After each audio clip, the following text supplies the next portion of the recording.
Y en este momento venimos, después de 4 años, que nadie se comunicó con nosotros, porque el obispo se ha juntado en este momento, en este lugar, con todos los curas de la zona, a hacer un almuerzo y una reunión en la iglesia donde también abusaban de nuestros hijos.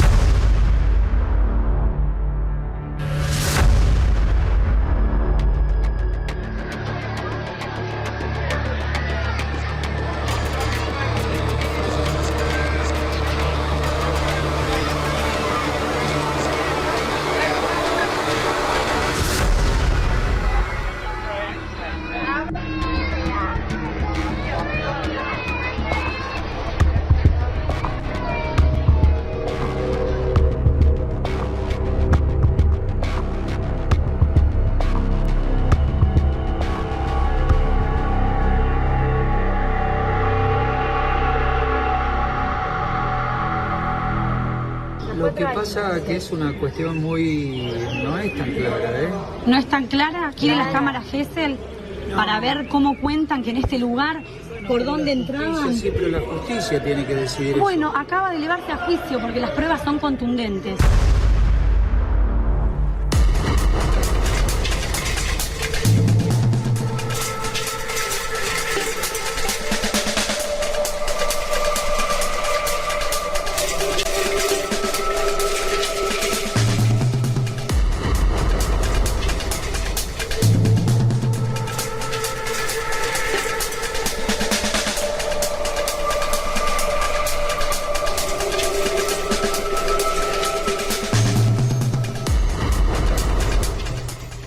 ¿Puede una estructura educativa de un lugar confabularse para abusar de los chicos en medio del servicio educativo que brindan?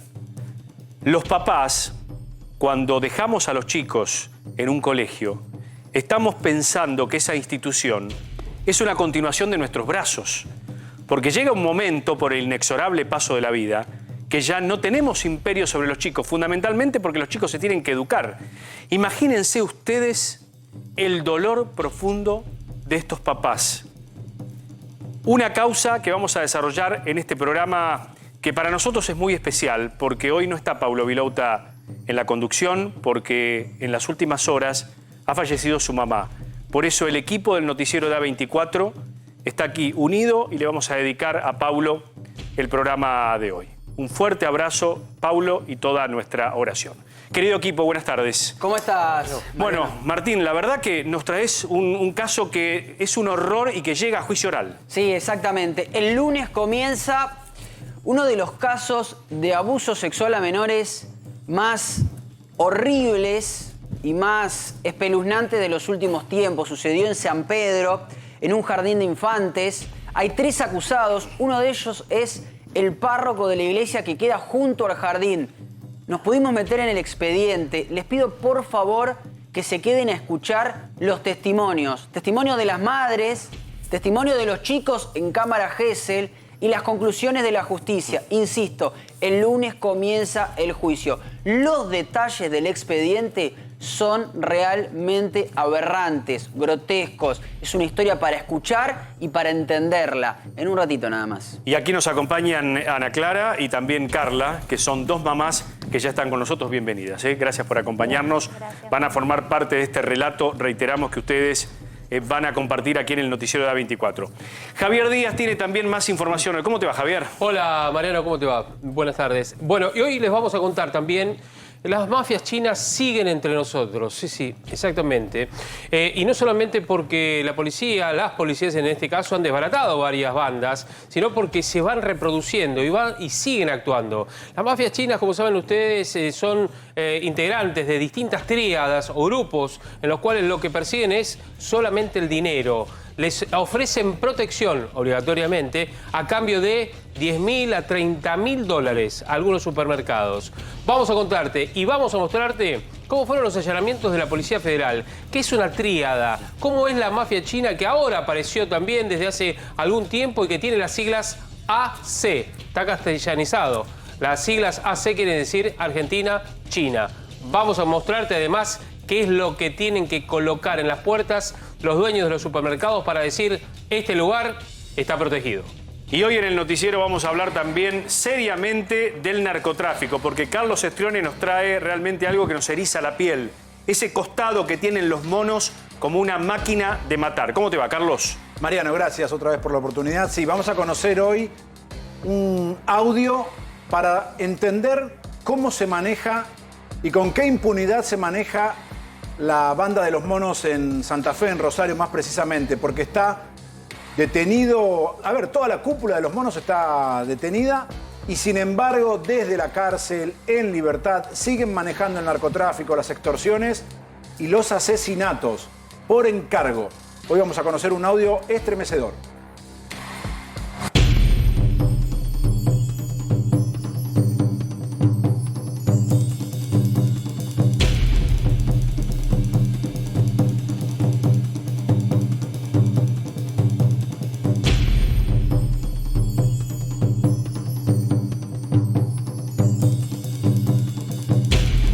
Con nosotros, que nos acompañan y que nos van a relatar en primera persona ese horror que un padre descubre en un momento, no, quizás muchas veces por casualidad, y que debe procesar en su cabeza de qué manera llevarlo a la justicia. Sí, claro. Porque a la larga es toda una incógnita qué va a pasar con ese hijo, ¿no? Fundamentalmente.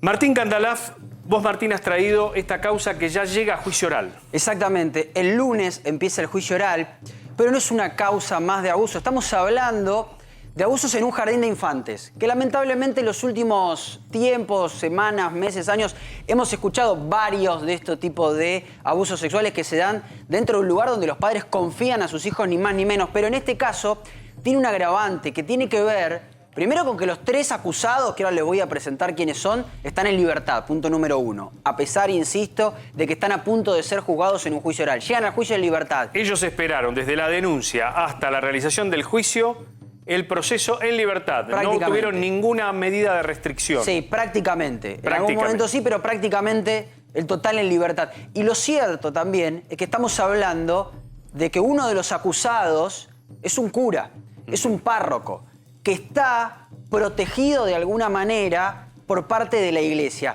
Pero ahora les voy a contar esa parte. Si te parece, Marian, empecemos a detallar. ¿Dónde es este jardín? ¿Dónde es este jardín? En San Pedro. Es el Jardín Belén de San Pedro. Pero primero empecemos a conocer quiénes son las personas que van a llegar a juicio el día lunes. El primero es este hombre. Préstenle atención, mírenle la cara, lean el nombre. Se llama Tulio Mattiusi. Está, por supuesto, acusado de abuso sexual de nenes de entre 3 y 5 años. Niños y niñas entre 3 y 5 años. Es el cura de la iglesia que estaba al lado del jardín, o que está, en realidad, al lado del Jardín Belén. Pero no es el único de los acusados. También van a llegar a juicio, van a estar sentados en el banquillo de los acusados, el portero Anselmo Ojeda, de 60 años, y la preceptora, una mujer. No es normal tener como acusada en una causa de abuso sexual en un jardín a una profesora, una maestra. En este caso, la preceptora María Rubíes. ¿Y de qué se los acusa? Es importante leer la acusación para entender y meternos en los detalles. De verdad, les pido que presten atención a lo que le vamos a mostrar, porque tenemos los documentos directamente desde el expediente. 5 casos de abusos sexuales a niñas y niñas de entre 3 y 5 años. Cuando decimos 5 casos es porque son 5 chicos diferentes que narran cosas espantosas. Todos cometidos dentro del jardín Belén de San Pedro, que depende directamente del Obispado de San Nicolás. Jardín católico que depende del Obispado de San Nicolás. San Nicolás, un lugar de la República Argentina que es ícono de peregrinaciones. Sí, por supuesto. Un lugar donde la Iglesia Católica ha puesto el ojo desde el mismo momento en que aparece la Virgen en el campito. Exactamente. ¿Y cómo comienza esta historia? Comienza con el relato de los padres. Los padres se acercan a la justicia. Nosotros tenemos acá 2 madres que se acercan a la justicia y, como pasa en estas causas, le cuentan a la justicia lo que sus hijos les contaron a ellos. Pero esperen, porque después está el relato de los chicos, ya fueron analizados por psicólogas. Digo, es una causa que está muy avanzada porque está a punto de iniciar a juicio. Pero empecemos con lo que contaban los padres en un primer momento. Los hechos. Los hechos.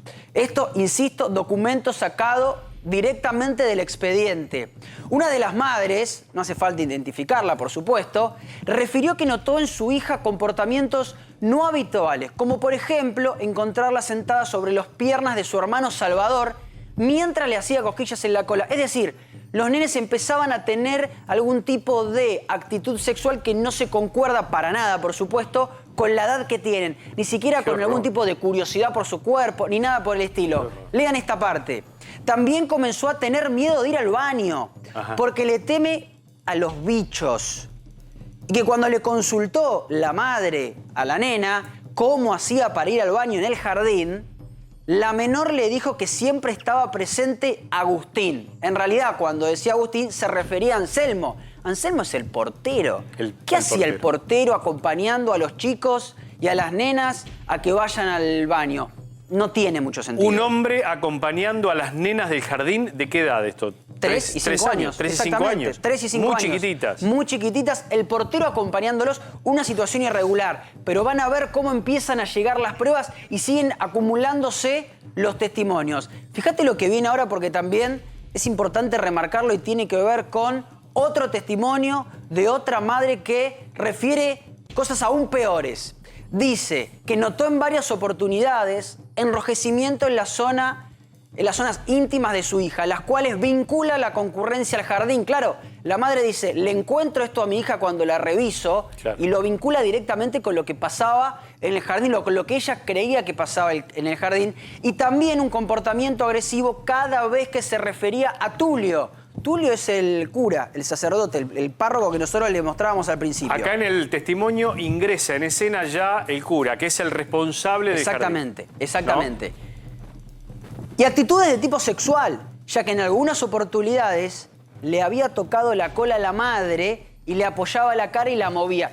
Es decir, más allá del detalle, eran actitudes que no se correspondían con nenas de esa edad, insisto con lo mismo, ni con curiosidad por su cuerpo. Muchas veces, viste que los chicos cuando son muy chiquitos empiezan a desarrollarse y empiezan a tener curiosidad por su cuerpo. Bueno, los psicólogos, que ahora lo vamos a mostrar, dijeron que no tenía nada que ver con eso. Era un descubrimiento de la vida poco habitual. Poco habitual. Eran gestos pocos habituales de los chicos y eso es lo que alertó a los papás. Exactamente. Siguen hablando los padres. Extraímos estos testimonios porque son los más importantes. A veces, dice una de las madres, jugaba con dos muñecos. Esto es fundamental porque suele suceder en muchos de los casos de abusos sexuales de menores. Agarraba los muñequitos, las muñecas en este caso, con las que habitualmente jugaba, y las colocaba en posición sexual.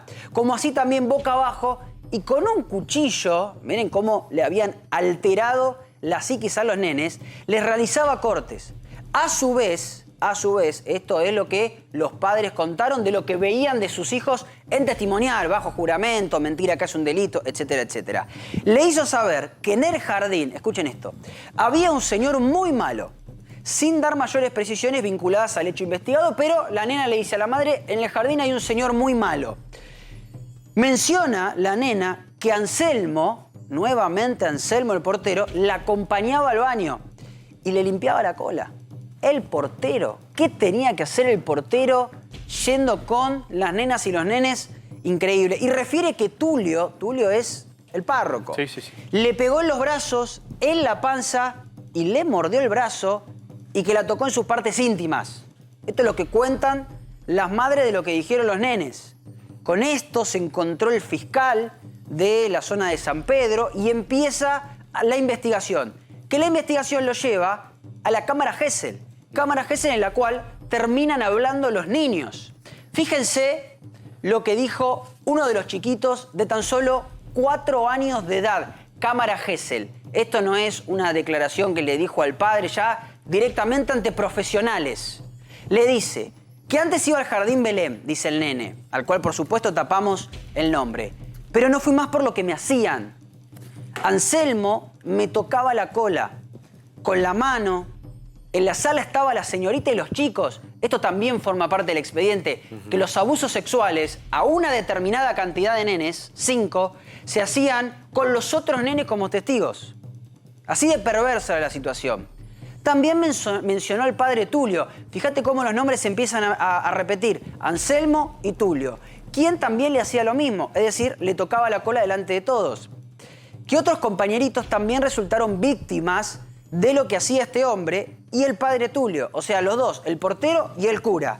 Pero no pudo brindar sus nombres porque muchas veces los nenes tienen dificultades para relacionarlos. Inclusive algunos le cambiaban el nombre en el relato. En vez de decirle Tulio, le decían Julio, porque bueno, estamos hablando de nenes muy chiquitos y nombres que no son tan habituales. Y dice el nene que no le gustaría volver a ese jardín. Ahí cuando las psicólogas en la cámara Gesell le preguntan, ¿te gustaría volver? Y el nene dice que no, para que no me vuelvan a pasar esas cosas. Parte del trauma que les dejó todo lo que le hicieron estas personas adentro del jardín. Bien, hay más declaraciones. Exactamente.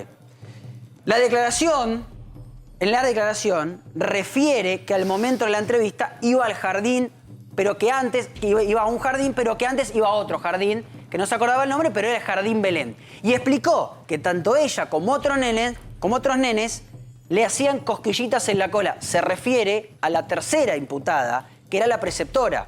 Y pintaba la cola y después, bueno, le terminaban introduciendo elementos en sus partes íntimas.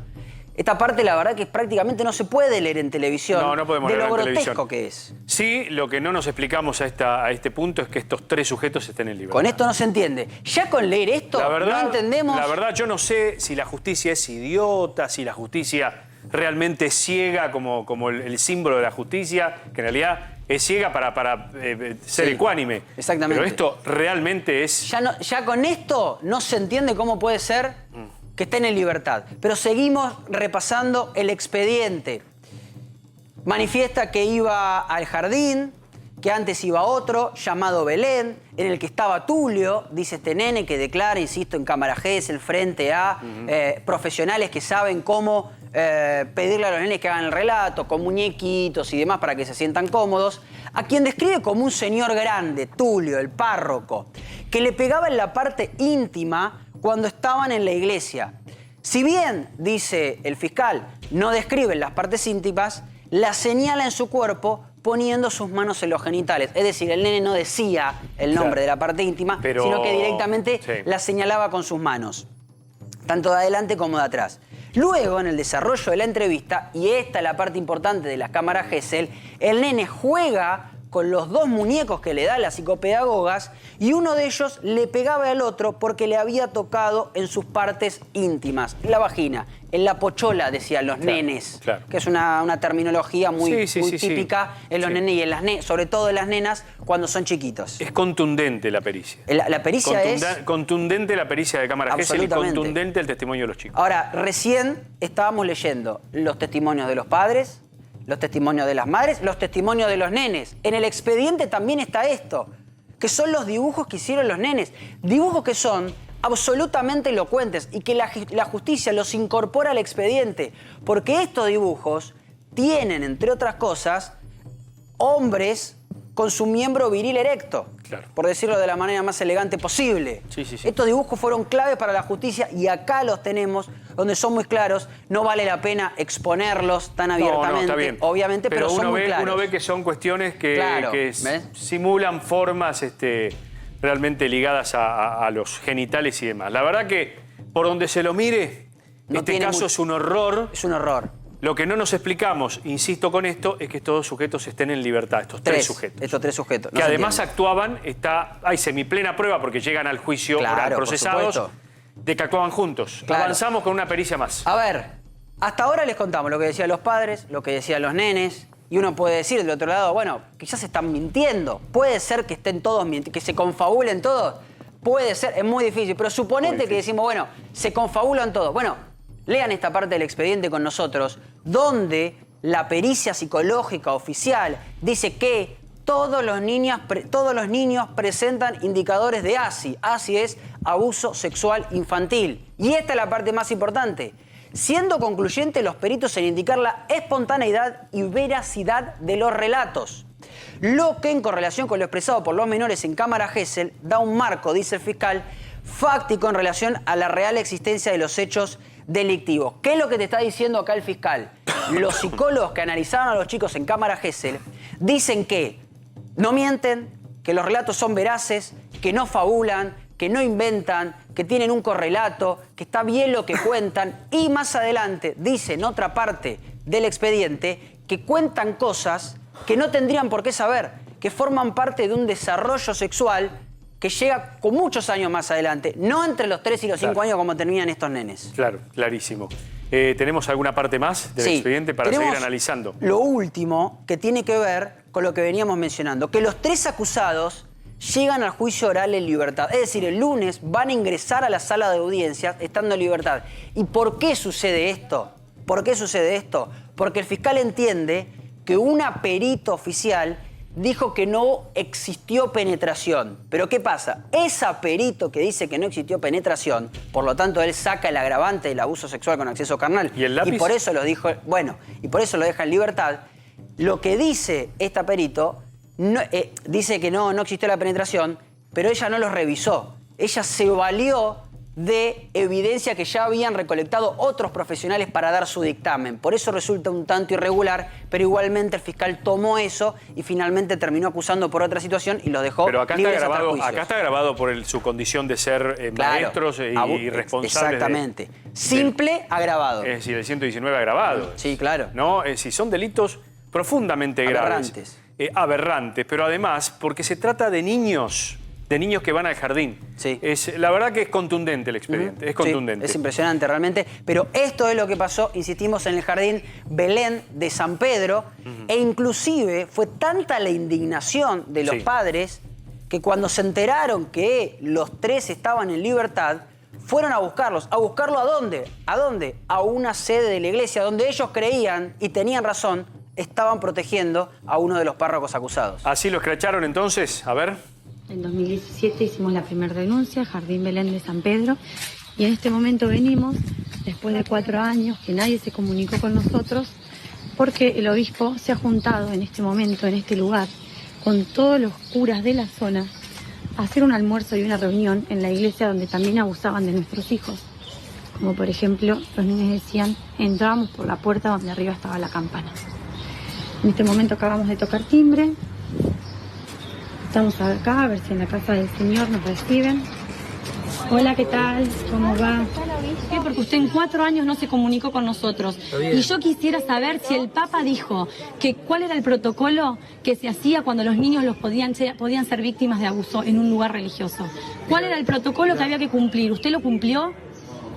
¿Qué hizo? ¿Se comunicó con nosotros o con los niños? ¿Los escuchó? Lo que pasa es que lo de usted es civil.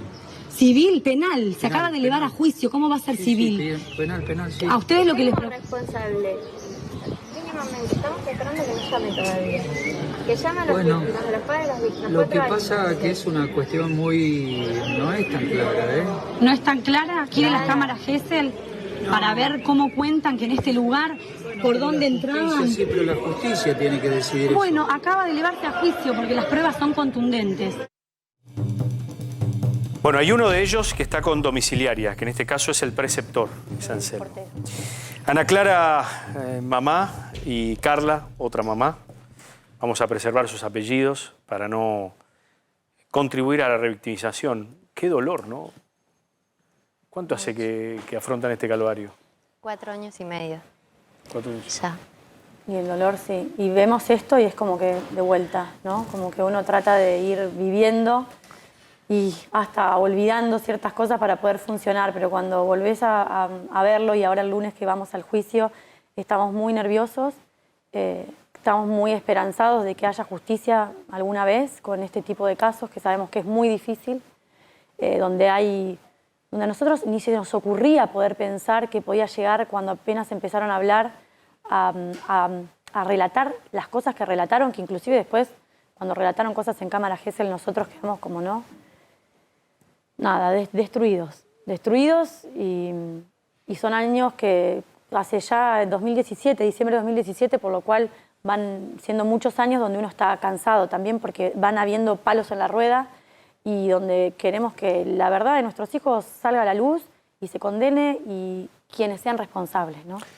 ¿Qué es lo primero que quiere hacer una madre cuando toma contacto con una realidad así, ¿no? Por algún gesto de su pequeño, de su pequeña.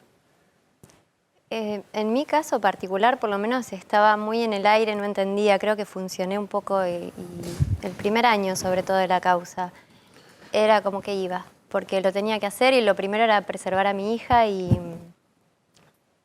Todo el mundo te dice, ¿cómo no lo mataste? ¿Cómo no salís a matar? Uno cuando tiene un hijo dice que no le pase nada porque mato. Y creo que si le hubiese pasado a otra persona, yo le hubiese dicho, ¿cómo no lo mataste? Pero cuando te toca no lo haces. No lo haces. Primero que te agarran entre 20 psicólogos diferentes y lo primero que tenés que hacer es tu hija. Y estás ahí por ellos. Funcionamos por ellos.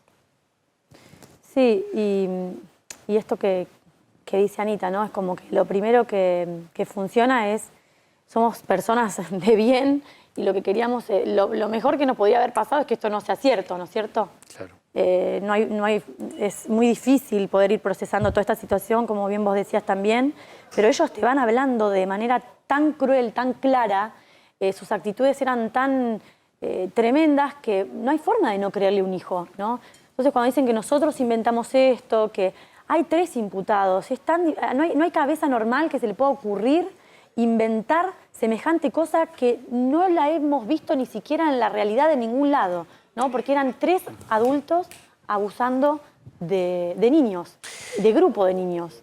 Vamos a ver esta foto. Ahí está. Ahí te veo a vos, ¿no? Sos vos, ¿no? Sí. ¿El cura es ese en cuestión, el que está al lado? Sí, bautizó a mi hija y hizo ingresar a la nena al jardín. Es decir, el que hoy está denunciado por abuso sexual es el hombre que bautizó a tu hija. Que bendijo de la panza, que sí, que la hizo entrar al jardín y que... Me cuesta mucho mirar eso. Es como chocarte con esa fe que nosotros llevamos al interior, ¿no? No es una cuestión de fe y esto lo repetimos continuamente, porque esto no tiene que ver... Creo que hasta creemos que, no sé, que la energía, el universo, Dios, la Virgen, quien sea, nos puso en este lugar porque esto no podía pasar más. Y no es una cuestión contra la fe. Nosotros no perdimos la fe. Creemos que hay personas malas en la sociedad, que ni siquiera es la iglesia, es una persona que está dentro de la iglesia y son personas que están dentro de la iglesia que le están dando la mano y que no la sueltan. A él en particular porque él fue preso y lo sacaron de prisión. Claro. ¿Sí? Y con las mismas pruebas el portero quedó adentro de prisión. Entonces, no es que nosotros tenemos algo contra él, vemos que sobre él hay una actitud particular de defensa de una porción de la sociedad que tiene que ver con el obispado de San Nicolás. Digo, la iglesia lo defiende. A ver, acá hemos cubierto el caso Graci, muchos de los que estamos acá. A Graci hasta el día de hoy lo protege la iglesia. Nunca le sacaron, ¿no, Javier? Ayúdame, nunca le sacaron a Graci nunca le sacaron la posibilidad de ser sacerdote. No. ¿No? Sigue siendo. No, a él sí lo corrieron de la iglesia, le sacaron los dotes. Pero Francisco nunca se expidió sobre No, en su momento no. Nunca. No. Bueno, eso es un poco lo que nosotros fuimos a preguntar al obispo, ¿no? Ese día que estaba en el lugar donde abusaron a los nenes, todos almorzando.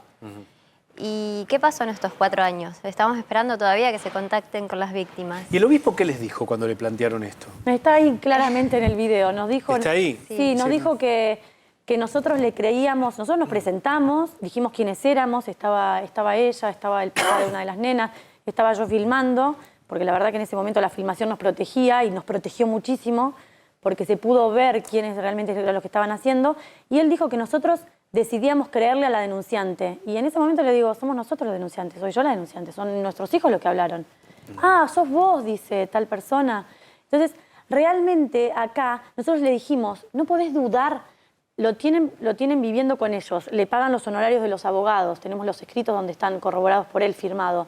Están viviendo, lo sacaron de la cárcel diciendo que lo iban a proteger, que se iban a encargar de él y que tuviera una prisión, una libertad condicional, tranquilo, que ellos lo cuidaban. Entonces, hay 3 imputados, no hay un cura solamente. No, claro, hay toda una connivencia, claro. Hay todo como una asociación ilícita, como una connivencia. ¿Cuánto tiempo estuvieron los chicos y fueron víctimas de este drama, en el caso de sus hijos? ¿Cómo cuánto tiempo en el jardín? Durante todo el ciclo lectivo, todo el año. Todo un año. Todo un año. ¿Y ustedes se dieron cuenta al cabo del año de esto? No sabemos exactamente en qué momento empiezan los abusos, porque imagínate que los nenes, por lo menos las nuestras, tenían 3 años.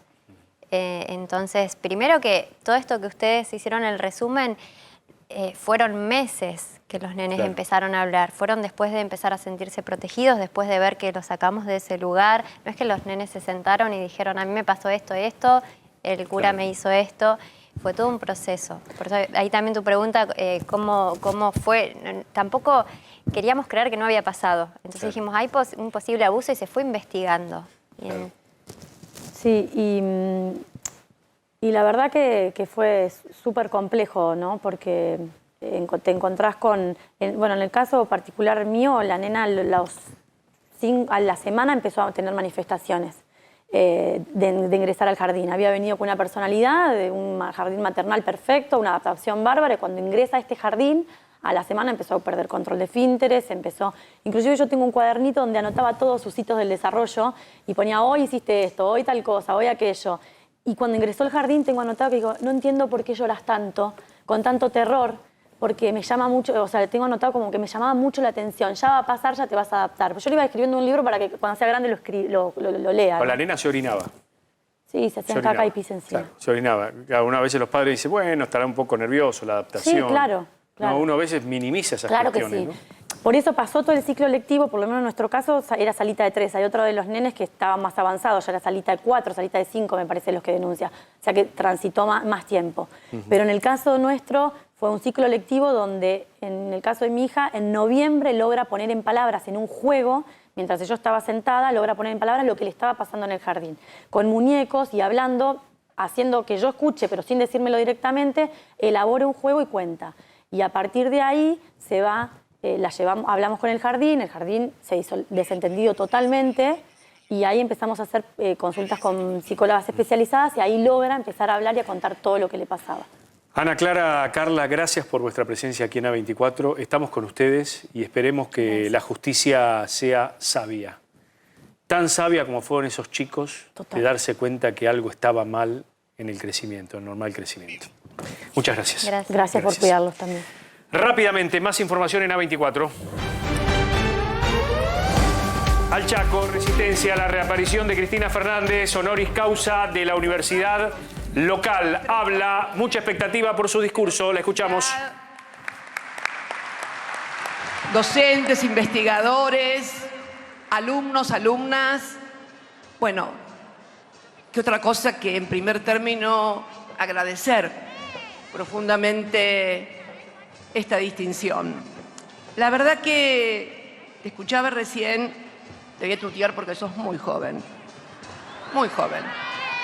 Te escuchaba recién la enumeración de las universidades nacionales que se crearon durante los 3 mandatos.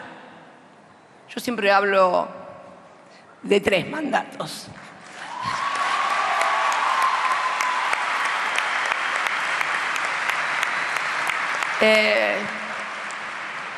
Para mí fue un inmenso orgullo y honor ser presidenta de todos los argentinos, la primera mujer electa y reelecta, pero esencialmente no me parecen logros individuales.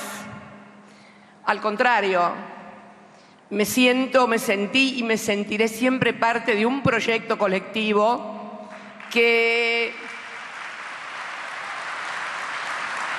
cumplió una hazaña, una verdadera hazaña institucional y democrática en la Argentina posterior a la crisis del 2001, donde todo voló por los aires. ¿Por qué hazaña? Porque, bueno, desde la sanción de la ley Roque Sáenz Peña y el voto y sufragio directo y secreto y obligatorio, ninguna fuerza política, ningún espacio político ha completado 3 periodos consecutivos de gobierno y además,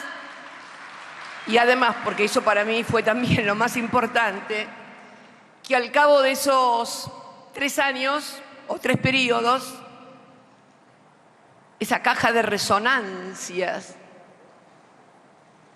que en nuestra historia y en nuestro país es la Plaza de Mayo, me despidiera aquel 9 de diciembre de bote a bote por las avenidas, por las diagonales. La verdad que esa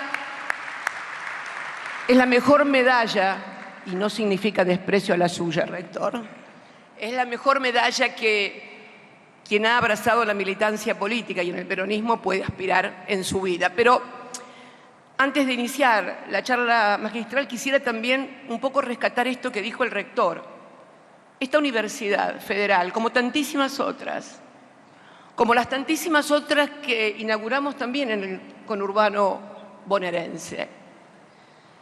Cuando uno tiene la suerte de vivir en la ciudad de Buenos Aires o en La Plata, como me tocó nacer a mí, no fue ningún mérito.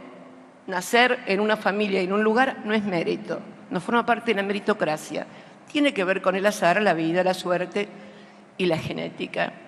Pero lo cierto es que muchas veces quienes no han visto la dificultad de los hombres y mujeres de las familias del país profundo para que sus hijos estudien si no tienen una buena posición económica, es muy difícil valorar desde los grandes centros urbanos que siempre han tenido universidades y que tienen todo, a los lugares profundos de nuestra patria, que si no llega el Estado con su inversión y su decisión, no tienen oportunidades. Y no es que descrea de los méritos, en absoluto. ¿Cómo voy a descreer de los méritos si mi viejo era colectivero y yo llegué a presidenta? A ver. Pero una cosa es el mérito y el esfuerzo individual y otra cosa es la meritocracia, que es una distorsión, que es una deformación del concepto de mérito. Por supuesto, yo estudié y me recibí y ejercí la profesión, pero yo no estoy tan segura que hubiera sido abogada, por ejemplo, o tal vez que lo hubiera conocido a Néstor, si no hubiera nacido en La Plata. A mí la Universidad Nacional de La Plata, una de las 3 más antiguas del país, me quedaba a 25 cuadras o a 10 minutos de colectivo. La vida es diferente cuando tenés todas esas cosas. Y los hombres y mujeres que después, los que nacieron y los que después conocimos el país profundo, damos mérito de ello. Por eso es muy importante y tiene que ver con esto que seguramente va a formar parte de esta clase magistral, a la que he llamado Estado, Poder y Sociedad, la insatisfacción democrática. ¿Y por qué digo? Porque está claro que si el Estado no existiera, esta universidad, o no tuviera la función, esta universidad y tantísimas otras no existirían. No estarían los 17.000 alumnos estudiando aquí, los 2.000 y pico conectados en la red estudiando, porque cuando uno habla del Estado tiene que bajarlo a tierra. Si uno habla del Estado en términos teóricos únicamente, pero sin ejemplificar lo que el Estado significa en la vida cotidiana de todos nosotros, se hace difícil. Miren, hace 5 años, exactamente el 10 de mayo del 2017, di una conferencia en el Parlamento Europeo, invitada por parlamentarios europeos, y la ponencia de aquella conferencia, en aquel momento, 10 de mayo del 2017, fue Capitalismo y neoliberalismo, la crisis democrática, y una mirada sobre los gobiernos que habían iluminado la región durante la década ganada en América del Sur, cuando en simultáneo y progresivamente en varios países de nuestra América del Sur surgieron gobiernos nacionales, populares y dirigentes que se parecían a esos pueblos a los cuales se pretendía conducir y gobernar. Me acuerdo que en aquella oportunidad sostuve, como sostuve hace muy poco tiempo, también, no sé si habrán visto la bienvenida y la charla que le dimos a los parlamentarios del Eurolat que vinieron a la Argentina. Dios mío, cada vez que uno habla. Ay. Recién veníamos en el auto y Coqui me decía, Dios mío, qué difícil hablar debe ser para vos, porque cuando estás callada, en silencio, interpretan los silencios. Y cuando hablas, te cambian las cosas y las manipulan. Es difícil, ¿no?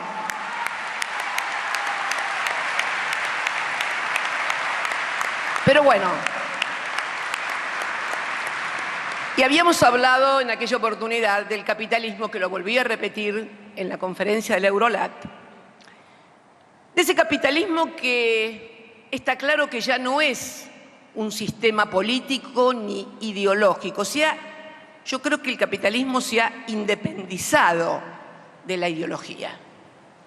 Y hoy el capitalismo es un sistema de producción de bienes y servicios, desde proteínas hasta celulares, a escala global y el más eficiente. Puede ser que el día de mañana sobrevenga otro sistema de producción de bienes y servicios más eficientes.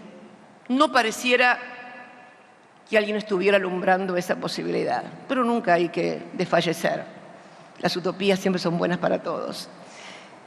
Y la verdad es que, ¿por qué digo que se ha independizado de las ideologías? Y bueno, porque capitalista es el sistema de producción de bienes y servicios de Estados Unidos, nadie lo duda, que es una democracia muy parecida a la nuestra, casi igual, presidencialista, división de los tres poderes, etcétera, etcétera. Post-revolución francesa, claramente. Pero en China también el sistema de producción de bienes y servicios es capitalista. ¿Y quién gobierna en China? El Partido Comunista Chino, a través de un sistema de gobierno, de un sistema político de único partido, como obviamente tienen todos los partidos comunistas del mundo.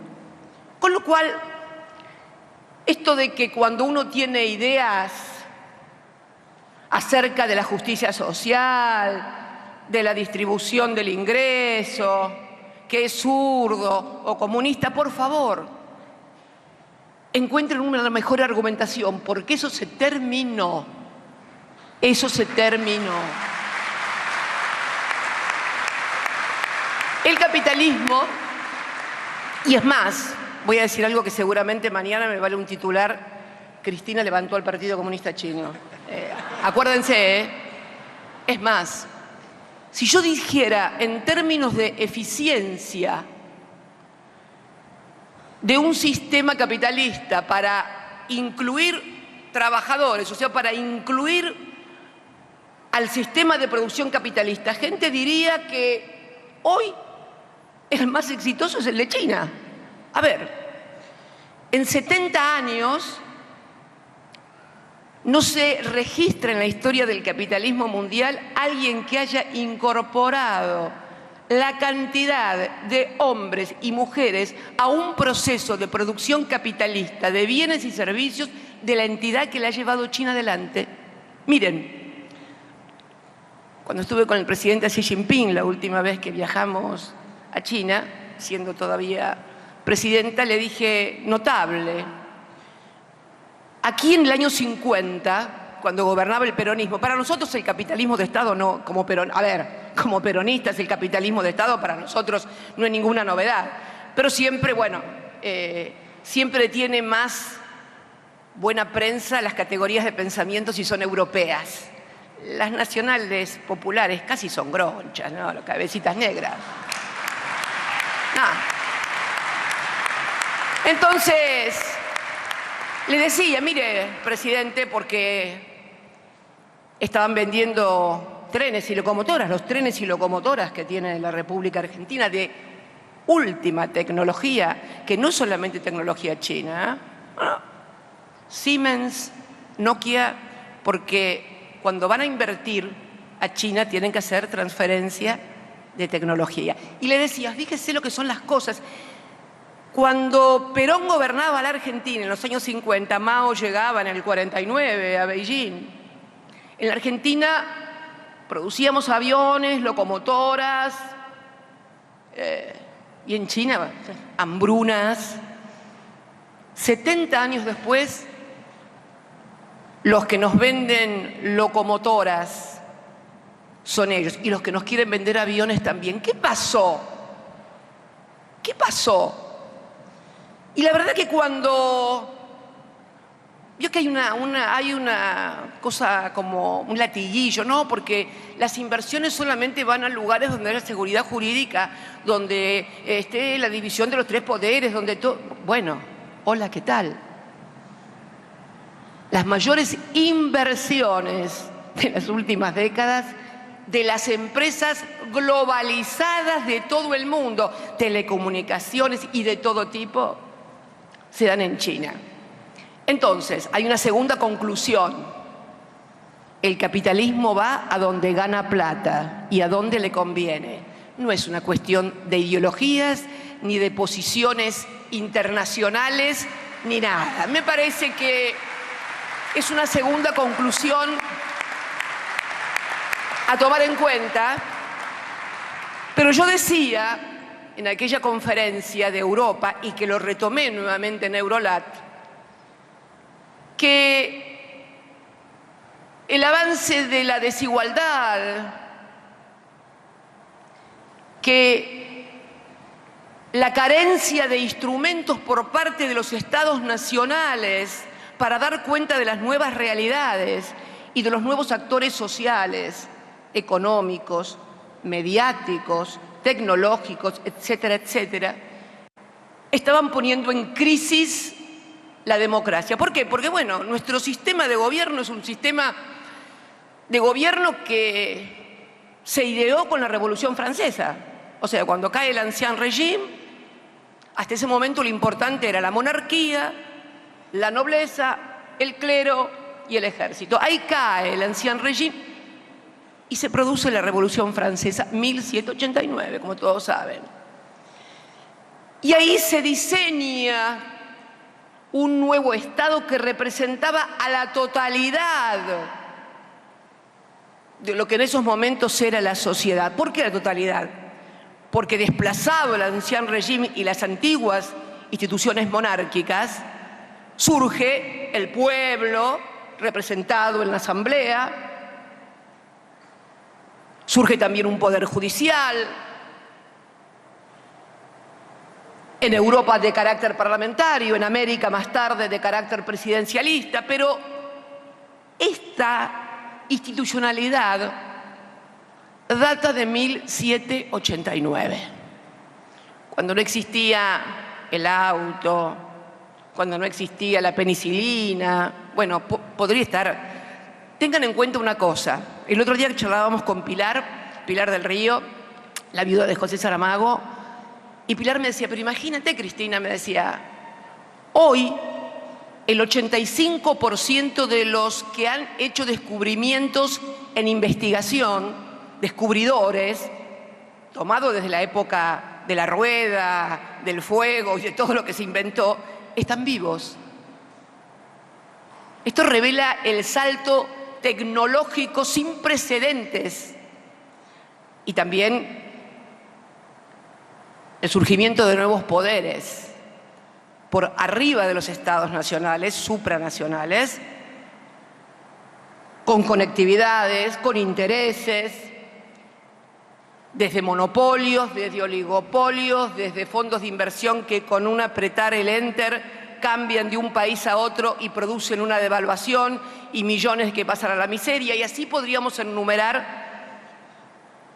Y si uno mira nuestra Constitución, esa Constitución que tenemos del 53, que fuera reformada en el 94, en realidad prolijamente enumera y disecciona cómo tiene que ser el Poder Ejecutivo, cómo tienen que ser los legisladores, el Poder Judicial, poquito, ya vamos a hablar también de eso.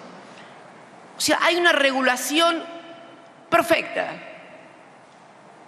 pero todo lo que ha surgido y que está por afuera de ese plexo normativo y que no tiene regulación, más allá de leyes, más o menos virtuosas algunas, que nadie cumple, y además cuando a alguno se le ocurre, a algún gobernante se le ocurre hacerle cumplir una ley, ¿a dónde van? al Poder Judicial para lograr una cautelar, para que se entienda y baje. Miren, el precio de la Internet. Todos tenemos celulares y todos tenemos Internet. El gobierno emitió un decreto de necesidad y urgencia, el 690, si mal no me acuerdo, decretando lo que es un servicio público. Hoy Internet es un servicio público. ¿Se puede estar incomunicado con el mundo? Bien, no. ¿Se puede estar incomunicado con el mundo? No. Los celulares.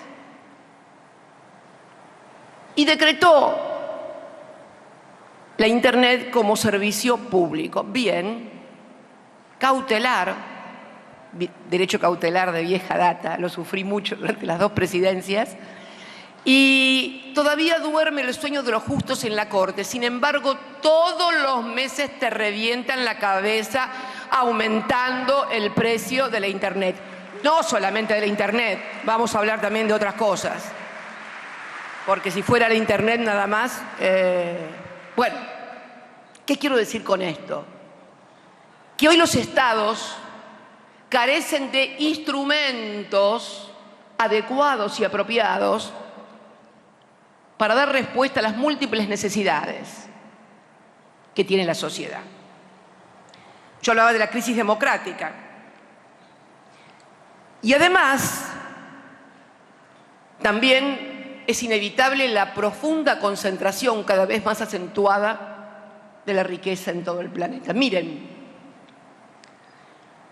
como decíamos en Eurolat, que uno de los temas que abordaban los legisladores eran precisamente las consecuencias de la pandemia.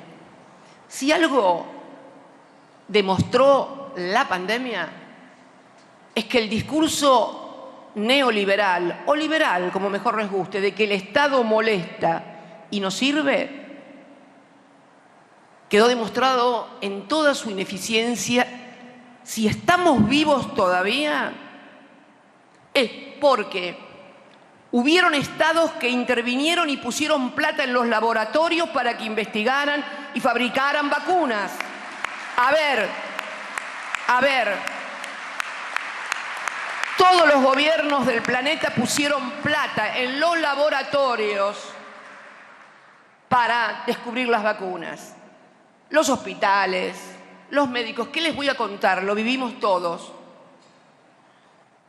Pero también es cierto que esta pandemia, había algunos que sostenían que íbamos a salir todos mejores y más buenos.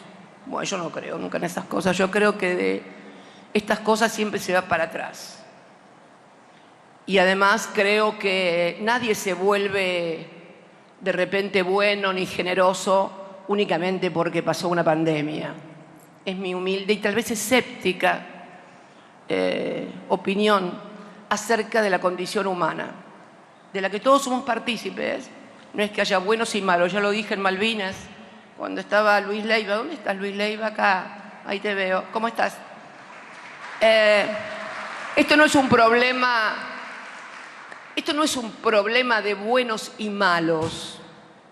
Es un problema de intereses, siempre, en el orden global, en el orden nacional, en el orden local, en la vida, en tu vida cotidiana, en el barrio. El interés del panadero, en que le compres pan y que no pierda plata, vos que te lo venda más barato, y así podemos llegar al infinito.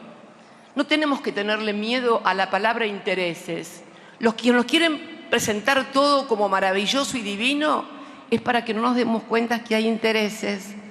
Y tenemos que asumir que hay intereses, porque cuando uno asume que hay intereses que por ahí están en contradicción con los suyos, tal vez tiene otra mirada de la vida, de las cosas y del Estado también.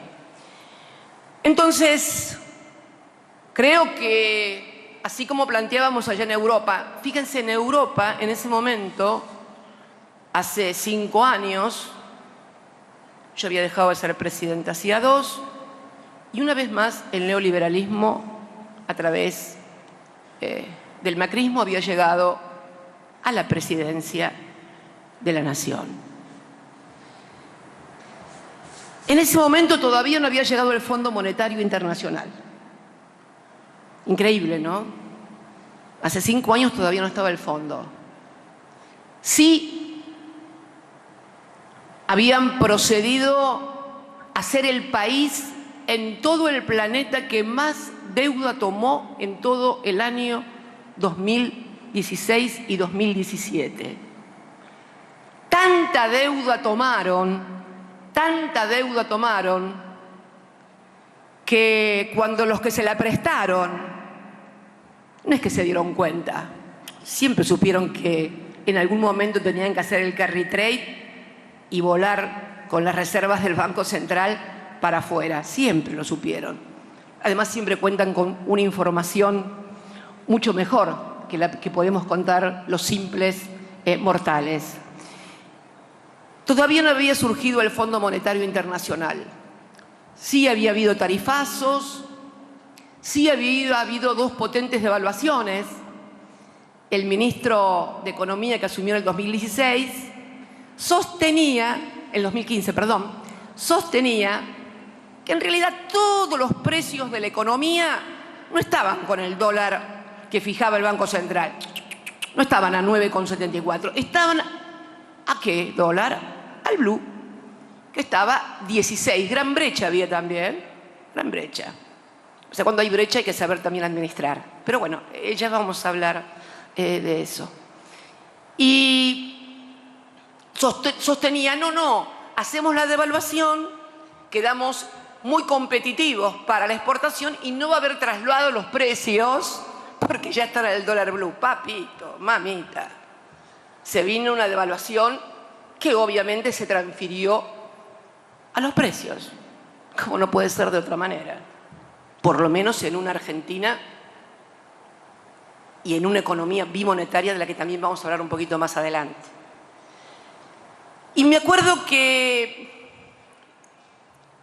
mucha gente tenía dificultades, pero también es cierto que si pudo sostenerse durante los 4 años tremendos, luego se agravó cuando deciden concurrir al fondo porque no tenían los fondos para devolver a los que habían invertido. Miren, y es increíble, pero en esos 4 años se hicieron todas las cosas que los distintos sectores económicos me habían pedido a mí y a Néstor durante 12 años y medio. Yo todos los años iba a la Bolsa de Comercio y en la Bolsa de Comercio rigurosamente me pedían: no queremos ser más mercado fronterizo, queremos ser mercado emergente. Abra y desregule la cuenta capital. Estaba regulada la cuenta de ingresos de capitales para que los ingresos de capitales que vinieran en dólares no vinieran a hacer una bicicleta financiera y después se llevaran toda la guita. Entonces tenían que estar, creo que eran 24 meses, ¿no? 24 meses aquí. Se desreguló la cuenta capital, había libertad para entrar y para salir. Se eliminaron los derechos de exportación, que siempre, que dicho sea de paso, una pequeña digresión, porque había mucha gente el otro día repartiendo la Constitución. Sería bueno que además de repartirla, la leyeran, porque ayuda un montón, ayuda un montón, ayuda un montón.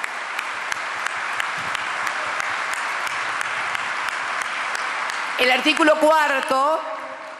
artículo cuarto de la Constitución, el cuarto, el que nadie modificó ni va a modificarse porque es la parte pétrea de la Constitución. El primero establece que tenemos una forma de gobierno republicana, representativa y federal. El segundo es el sostenimiento del culto de la Iglesia Católica Apostólica Romana. El tercero, la capital de la República, por la cual hubo guerras. Y en el cuarto, ¿qué aparece? ¿Qué dice el cuarto? Los ingresos del Estado Nacional. ¿Cómo se conforman? Habla y dice derechos de exportación y derechos de importación, rentas provenientes de la venta o los alquileres de los inmuebles del Estado de la Nación y las rentas del correo. Y además, dice,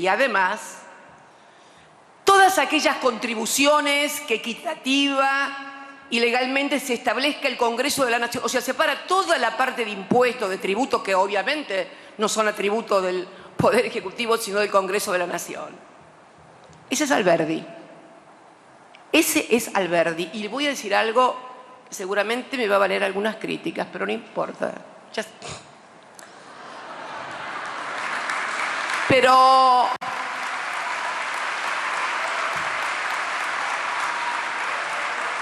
si alguien me diera a elegir con qué constitución me quedo, si con la que reformamos, por supuesto me quedaría con la peronista, sin lugar a dudas, pero no va a andar. Pero no va a andar. Me parece que no me van a dejar.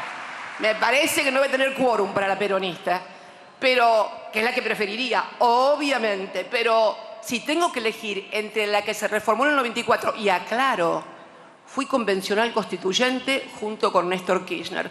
Vos no, Coqui, porque eras muy jovencito. No sé por dónde andarías.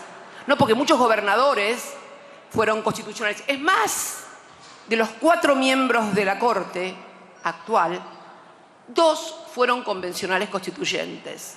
Esa era en la época que todos éramos militantes del Partido Justicialista, yo también. Para los que dicen el alejamiento de la política al Poder Judicial y va de retro Satanás. Va de retro Satanás. Bien, si me dicen elegir, y me quedo con la Constitución del 53, no lo dudo, la de Alberdi. Miren las coincidencias que tenemos con algunos sectores. Vamos por la Constitución del 53. ¿Qué les parece? Bien. Decíamos que esta suerte de concentración de la riqueza, la pandemia, el neoliberalismo, el endeudamiento, etcétera, etcétera, provoca hoy, aquí en nuestro país, pero en el mundo también, lo que se denomina la insatisfacción democrática. La falta de respuesta por parte de los estados nacionales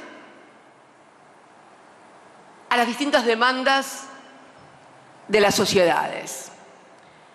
Pero yo quiero serles franca, como siempre. Esta es una clase magistral, pero las clases magistrales tienen también trabajos prácticos.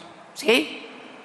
Esto de los profesores que teorizan y después la realidad no tiene nada que ver con lo que dicen. Es una discusión que tengo con mi querido amigo, el profesor Beraldi, excelente penalista, que le digo, ¿y vos qué le decís a los chicos en tu facultad cuando tenés que explicarles las cosas que pasan en Comodoro Pi y en la Corte y en las casaciones? ¿Qué le contás de todo lo que te creen? ¿Te creen? Porque la verdad, notable. Pero bueno, un trabajo práctico, insatisfacción democrática. La sociedad argentina ha sufrido durante los 4 años posteriores a nuestro mandato y sobre todo los últimos 2 años, también porque después vamos a ver algunos números, cómo se cuidaron hasta la elección parlamentaria. Vamos a verlo.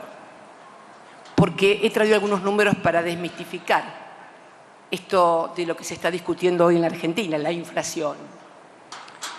Hoy la gente, hay una insatisfacción democrática grande. La plata no le alcanza, no llega a fin de mes. Y se produce un fenómeno en la Argentina que nunca lo habíamos conocido, y que es el de los trabajadores en relación de dependencia, un segmento de los trabajadores en relación de dependencia pobres. Esto nunca había pasado. La pobreza siempre la ubicábamos por afuera del trabajo formal y registrado. Ahí estaba la pobreza, en los sectores informales, en los sectores precarizados, en los sectores vulnerables. Bueno, ahora no. ¿Y por qué es esto? Producto de 2 políticas. La concentración de los ingresos, distintos métodos de apropiaciones de rentabilidades y una política también de salarios bajos. Hay un modelo acá en Latinoamérica. yo digo un modelo de producción, un modelo que fue Argentina también a principios del siglo XX, un modelo exportador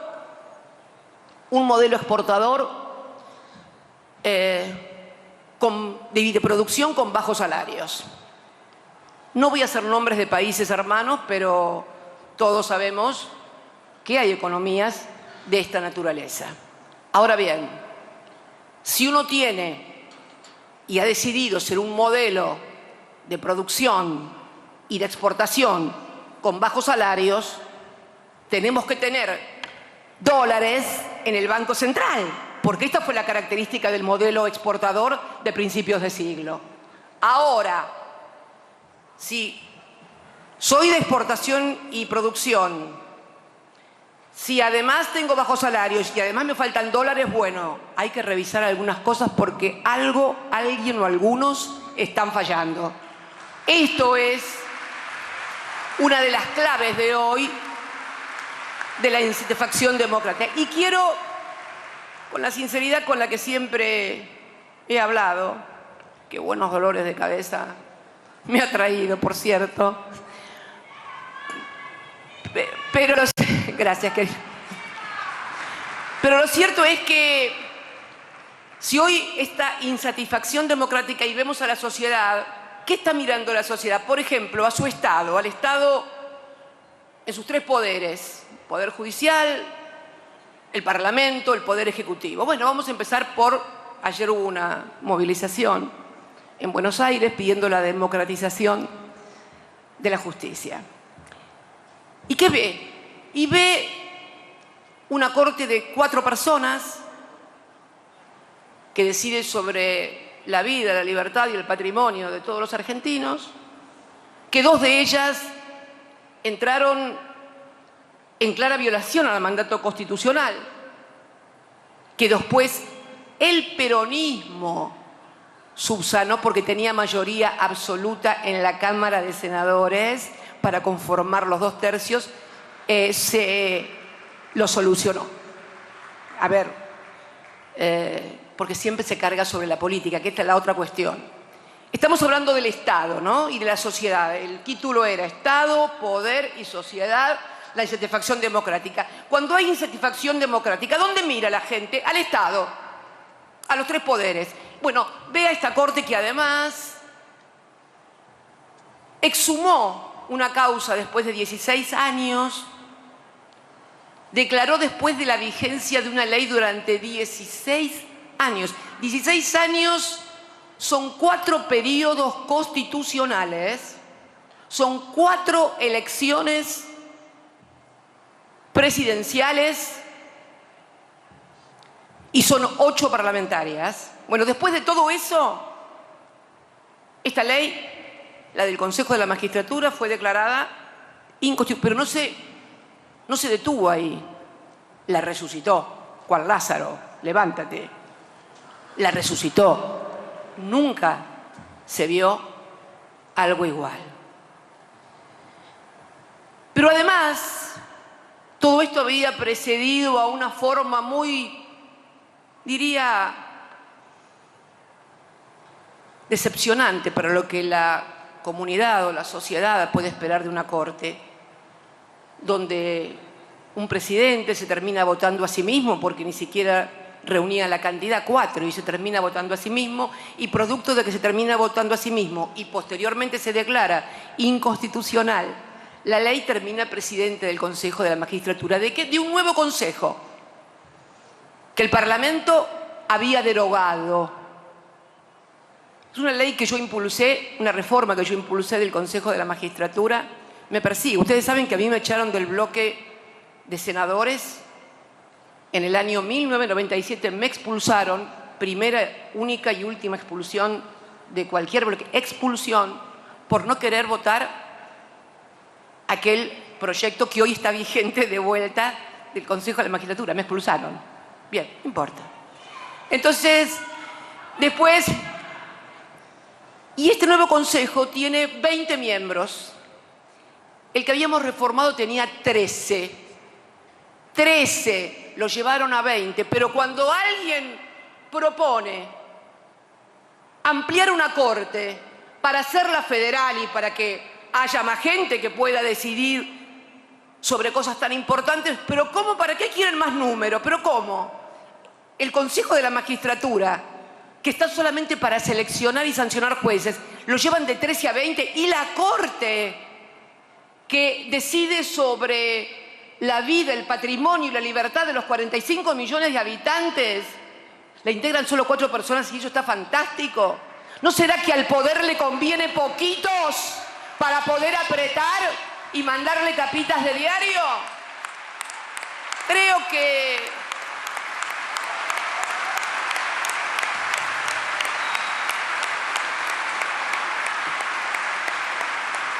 que, y ahí miremos al poder, y ahí enfoquemos las cámaras y los micrófonos al poder. ¿Qué dice el poder? ¿Qué poder? Se estarán preguntando, ¿qué poder, Cristina? ¿De qué poder hablas?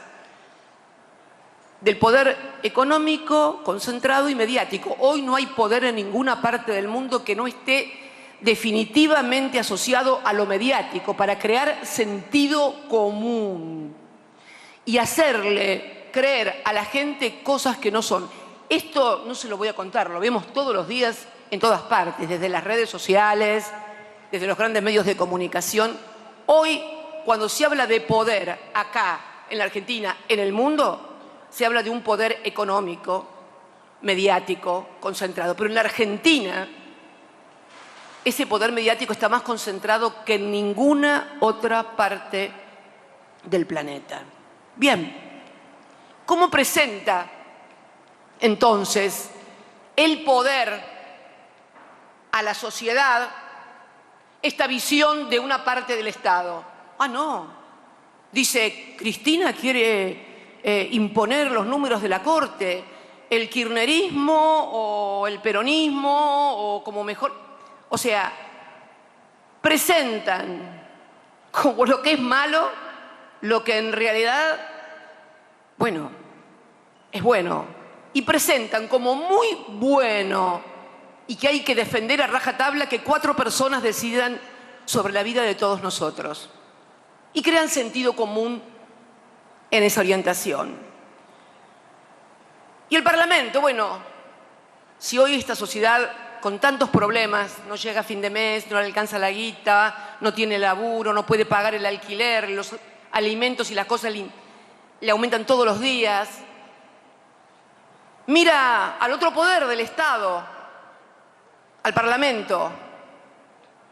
Bueno, la verdad que ayer el poder opositor o la oposición, y digo poder opositor porque por los números controlan el quórum y el número de la Cámara de Diputados.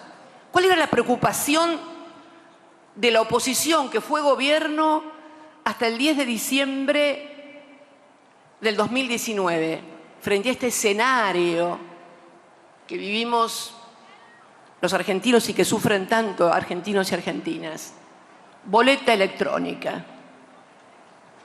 ¿Vos te imaginás?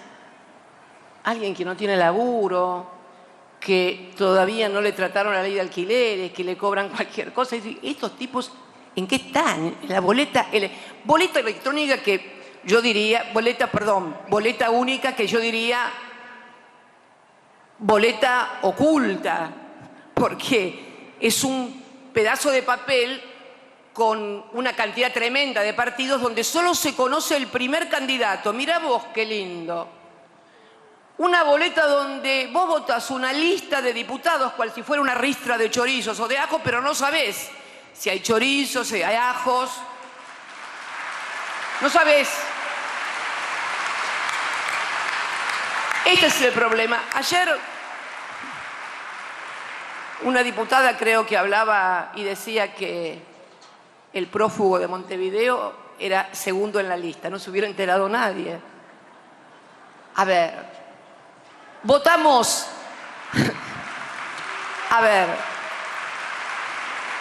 Votamos con boleta de papel desde el 83 a la fecha. En realidad, desde Sáenz Peña a la fecha, pero pongamos con la reapertura de la democracia. Han ganado todos los partidos políticos, han ganado todas las fuerzas. Hemos perdido todos los partidos políticos, hemos perdido todas las fuerzas. Por favor, no boletas ocultas, no. Y tampoco boletas que tienen un altísimo nivel de anulación de votos por equivocaciones en cruces, en cosas. Realmente, bueno, ¿qué diría si alguno de... ¿Qué dijo el poder mediático? Nada. Qué bien. No, la oposición ha presentado la boleta. Ah, qué bien, decían. Vieron los presentadores de televisión que se miran entre ellos en los canales de noticias. Qué bien. ¿Y qué opina todo? Bueno, nada. Y mira, también quiero decir que en el Parlamento también se presentan algunas otras cosas. No sería injusta si dijera lo contrario, ¿no? Hoy un grupo de senadores y senadoras del Frente de Todos presentó un proyecto de ley de pago de deudas previsionales para que la situación tan angustiante de millones de argentinos y argentinas que sujetos a los avatares de lo que ha sido la cuestión económica en la República Argentina no han podido acreditar, porque seguramente sus patrones no le depositaron los aportes y las contribuciones. No es regalo de nada, ¿eh? Hay que pagar. Es pago de deuda previsional. Si esto no se aprobara, a partir de julio, de las mujeres que tienen 60 años, o sea que están en edad jubilatoria, solamente una podría jubilarse. Y de los hombres con 65 años de edad, pero sin los 30 años de aporte, solamente 3 podrían jubilarse. Bueno, me parece que, además de discutir la boleta única, sería bueno que también se discutieran estas cosas y otras que hay en el Parlamento.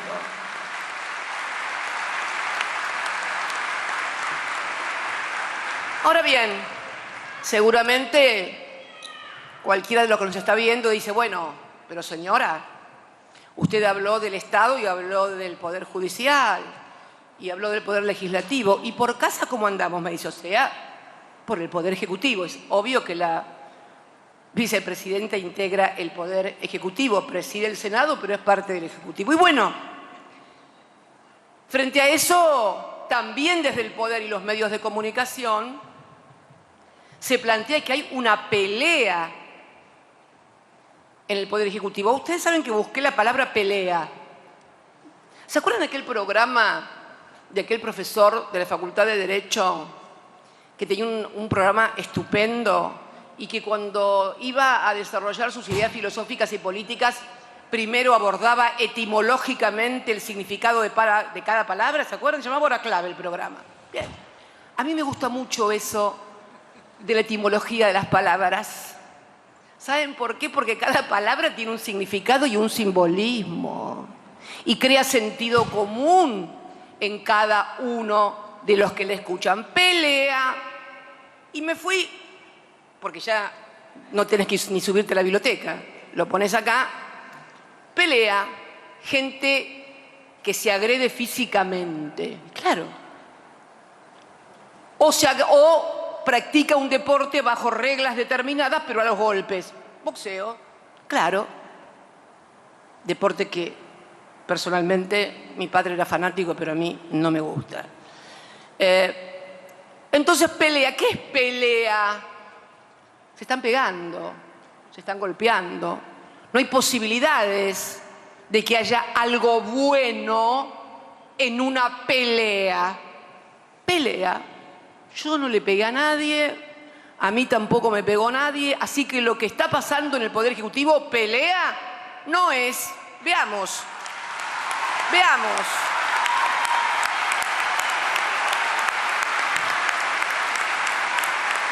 Veamos. ¿Qué otra cosa podemos estar haciendo? A ver, me interrogo acerca de conductas propias y de otros y digo, bueno, hablo y pienso discutir. Y voy también y busco discutir. etimológicamente. Y etimológicamente discutir tampoco se acerca a esto, porque es casi un desarrollo o una definición que tiene que ver con la interlocución, una forma de interlocutar con alguien, discutir hace más a una forma de interlocutar, pero no define qué. Y digo yo, vamos por debate. Y dicho y hecho, mira, voy a debate. Miren lo que dice el debate. Me faltan los anteojitos nada más y estoy para un programa de televisión. Debate. Pelea es nombre femenino. Debate, que es masculino. El debate, la pelea. No creo en las casualidades. Para nada. Y menos con cierta gente y cierta prensa. Mucho menos. ¿Qué dice? ¿Qué dice? Debate. Atiendan. Debate, nombre masculino, discusión en la que dos o más personas opinan acerca de uno o varios temas y en la que cada uno expone sus ideas y defiende sus opiniones e intereses. Debate político. Bingo, era esto. Y no nos habíamos dado cuenta. Fíjate, me parece que tampoco creo que parece ser, cuando uno escucha inclusive a algunos compañeros y compañeras, me parece que no fueran solamente los periodistas los que no se dan cuenta de las cosas. Pero bueno, ponele que no. Debate de ideas, y sí,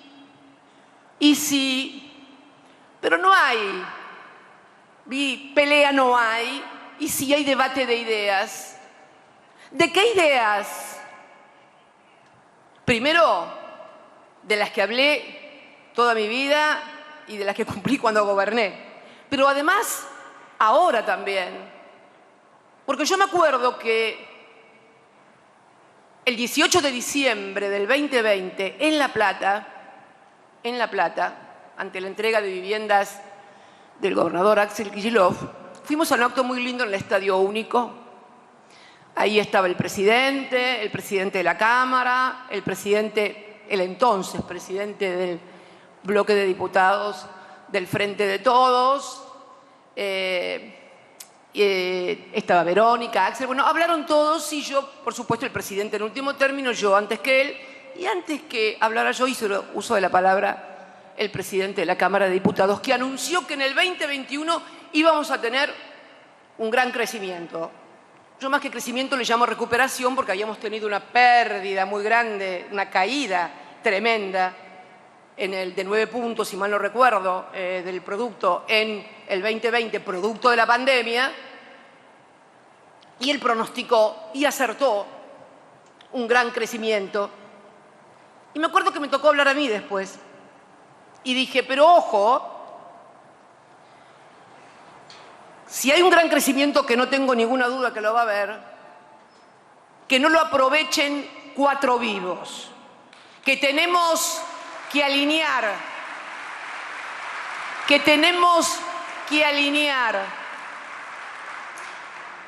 precios, sobre todo de los alimentos. En ese momento la inflación en el 2020 había cerrado, si mal no recuerdo, 35, 37. ¿No es cierto, Coqui? Más o menos, ¿no? Hay que alinear precios de los alimentos, servicios, tarifas, salarios, jubilaciones, porque si no solo van a quedar 4 vivos. Y dije que además que los funcionarios que pensaban que discutiendo y debatiendo y representando intereses frente a los factores de poder tuvieran miedo, y bueno, que se buscaran otro laburo, que no había...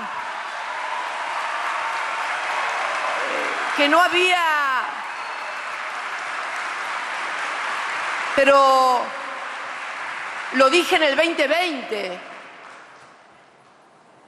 no ahora. cuando las cosas todavía no habían sucedido. Pero ¿saben por qué? No lo dije porque soy la más viva, la más inteligente. No, no, no, no. 8 años estuve sentada en la Casa Rosada, atajando penales y esquivando los tiros.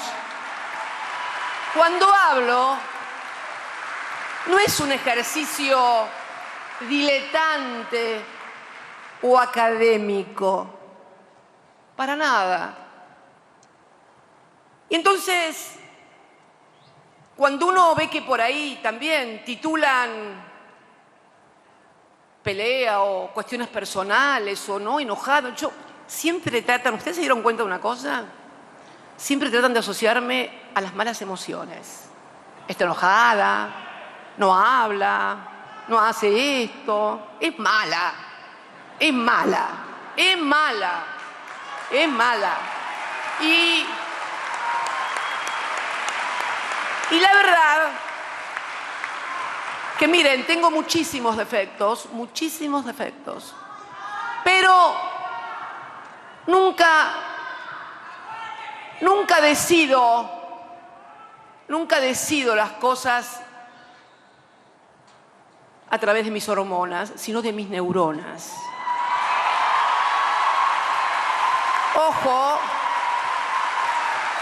Ojo, que muchos dirigentes de todos los colores y partidos políticos dicen que las mujeres somos histéricas. Ellos son los hormonales. Ellos que se pelean para ver quién se sienta adelante o quién se sienta atrás. No, no, no.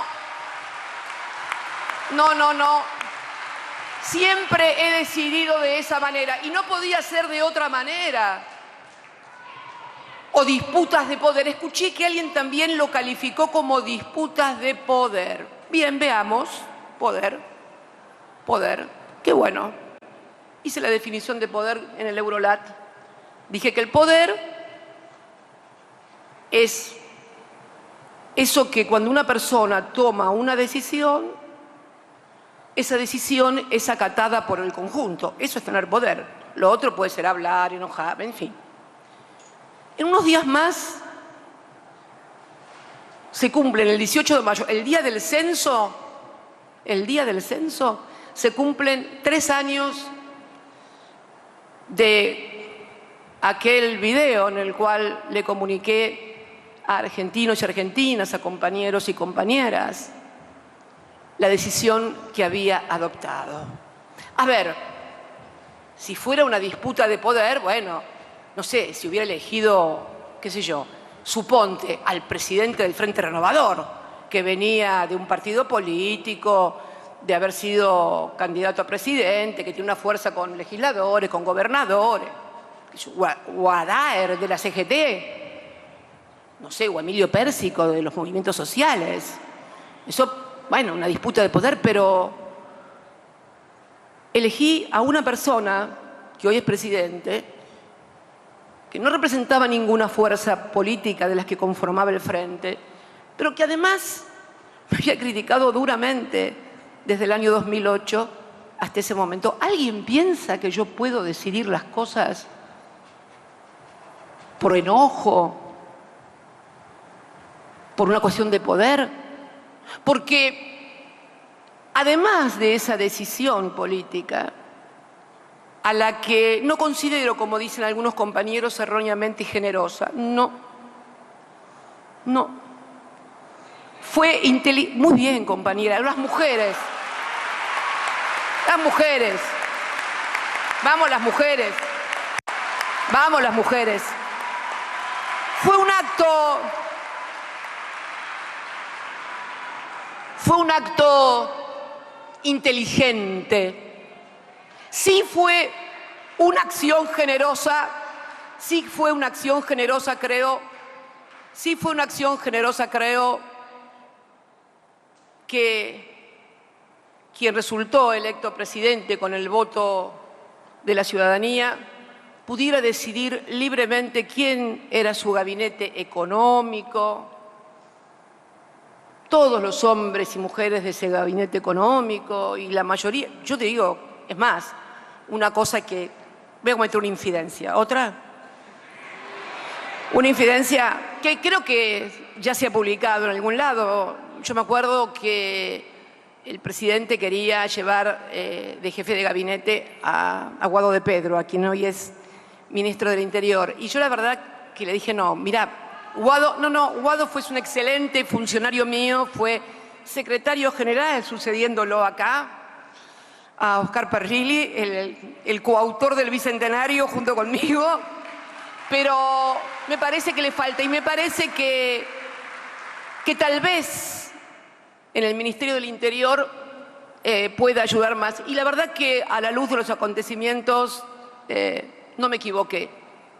Pero disputas de poder, ¿en serio que me hablan de disputas de poder? Y la verdad que lo que más me duele, porque en fin, uno ya está acostumbrada, es otro tipo de argumentaciones que he escuchado ahí y que ya no provienen tanto de los periodistas o de los medios o del poder para desprestigiar, para amargar a la gente. Y que es las cajas. Ah, no se van, tienen diferencia, pero las cajas. Yo digo, ¿a qué funcionario se le ocurrió hacer operaciones en off definiendo a determinadas funciones y a determinados estamentos de la administración pública como caja?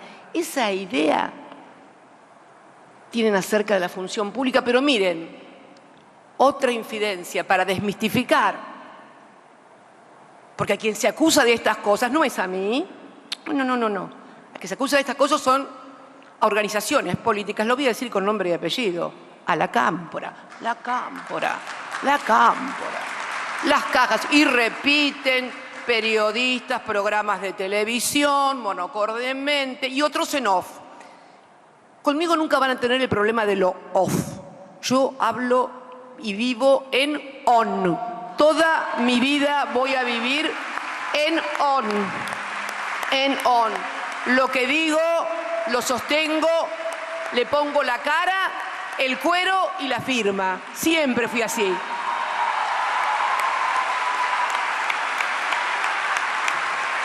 Pero bueno, en tren de infidencias, bueno, supongamos que tienen razón, y la Cámpora así con la caja, y dale que la caja, y la caja. Voy a contar una infidencia. El año pasado, cuando se conformaron las listas de diputados y diputadas nacionales en la provincia de Buenos Aires, quien fue ministro de Desarrollo Social, Daniel Arroyo, obviamente tenía que dejar el ministerio, lo dejó el ministerio. Y voy a contar algo. Y voy a contar algo porque me duelen mucho las cosas que hacen algunos y algunas. Cuando se produce la renuncia de Daniel, porque va a ser candidato a diputado, el presidente, nuestro presidente, lo llama al entonces presidente del bloque de diputados, el diputado Máximo Kirchner, y le dice que le gustaría que en lugar de Daniel Arroyo lo ocupara Andrés el Cuervo Larroque. Sí, como escuchan, no, permítanme por favor, no es para aplaudir, es para pensar, es para reflexionar. Cuánta mediocridad y chatura hay.